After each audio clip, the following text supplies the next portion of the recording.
ایک صاحب نے اپنا سفر نامہ حج لکھا اور اپنے آپ کو بڑا قابل سمجھتے تھے، اور اکثر یہ ہوتا ہے کہ جو اپنے آپ کو قابل سمجھتا ہے اس کی دینی سمجھ صفر ہو جاتی ہے۔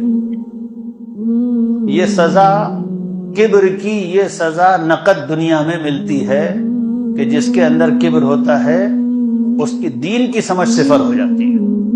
اب منہ پہ ہم لوگ نہیں کہتے، تو کہنا بھی نہیں چاہیے، شرافت کے بھی خلاف ہے، اخلاق کے بھی خلاف ہے، اصول تربیت کے بھی خلاف ہے، اور رسول اللہ صلی اللہ علیہ وسلم کی ہدایات کے بھی خلاف ہے۔ لیکن نہ جانے کتنے اپنے آپ کو قابل رکھنے والے لوگ ایسے نظر آتے ہیں کہ افسوس ہوتا ہے کہ سب کچھ ہے مگر دین کی سمجھ ذرہ برابر نہیں ہے۔ کبھی کبھی ایسے مدرسوں کے فارغ ملتے ہیں کہ اندازہ ہوتا ہے اوہو ڈگری بھی مل گئی، کتاب بھی پڑھ لی، لیکن جسے دینی سمجھ کہتے ہیں اس میں کچھ نہیں ہے ابھی تک۔ کیوں نہیں ہے؟ اس لیے کہ دین کو دین کی طرح پہ کہاں سیکھا۔ دین کو دین کی طرح پر تو عمل سے سیکھا جاتا ہے، اللہ والوں کی صحبت سے سیکھا جاتا ہے۔ تو ایک صاحب ہیں، شاید اب تو نہیں رہے، انتقال ہو گیا، انہوں نے اپنا حج کا سفر نامہ لکھا، اپنے آپ کو بڑے دانشور سمجھتے ہیں۔ لکھا اس میں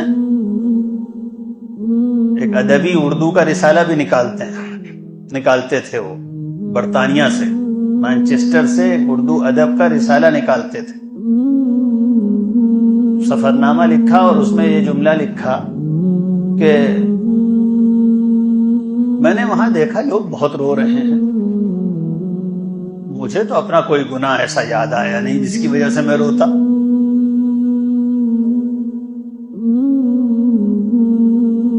کیسا دین سے گورا ہے یہ شخص۔ تو حضور صلی اللہ علیہ وسلم نے رونے کی بڑی فضیلت بیان کی ہے، حدیثیں بھری پڑی ہیں، قرآن بھرا پڑا ہے اللہ کے سامنے رونے سے۔ میں اپنے آپ سے بھی کہتا ہوں، آپ لوگوں سے بھی کہتا ہوں،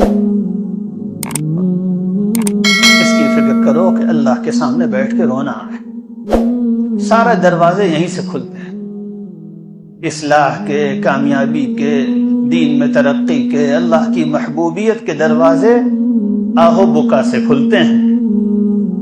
حضرت شیخ رحمت اللہ علیہ نے اپنے ایک مرید کو خط میں لکھا، میرے پیارے رو لے، رونا تو بڑی قیمتی چیز ہے، میرے پیارے رو لے، رونا تو بڑی قیمتی چیز ہے۔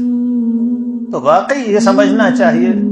طلبہ سے، عزیزوں سے کہتا ہوں، بچوں، نوجوانوں، رونا بہت قیمتی چیز۔ مسجد میں بیٹھ کے اللہ کے سامنے اپنے گناہوں پر رویا کرو، یہ سمجھ کر کہ ہم مجرم ہیں، گندے ہیں، خطا کار ہیں، سوالی ہیں، ضرورت مند ہیں، فقیر ہیں، اللہ سے مانگ رہے ہیں، یہ سمجھ کر خوب رونا چاہیے۔ رونے کی فکر ہونی چاہیے کہ رونا آئے، اور رونا بھی نہ آئے تو یہ بہت محرومی کی بات ہے۔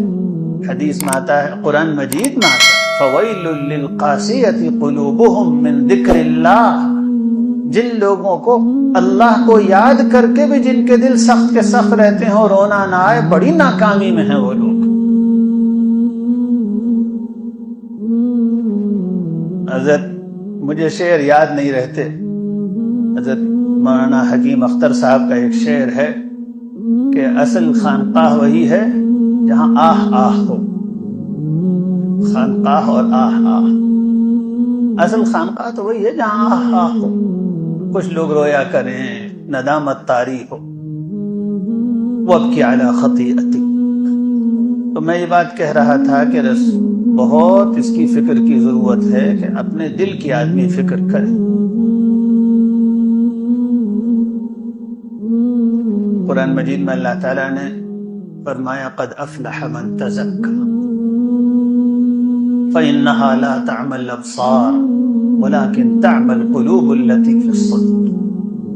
کتنی مرتبہ اللہ نے فرمایا جس کے دل سخت ہو گئے، ہم نے جس کے دل پہ مہر کر دی، جس کے دل اللہ کے ذکر کی طرف مائل نہ ہوتے ہوں، جن کے دل نصیحت کو قبول نہ کرتے ہوں، نصیحت سے نرم نہ پڑتے ہوں، بھرا ہوا ہے قرآن ان وعیدوں سے، ان خطرناک باتوں سے۔ اس لیے بہت اس کی فکر ہو کہ اپنے دل کے حال کو درست کریں۔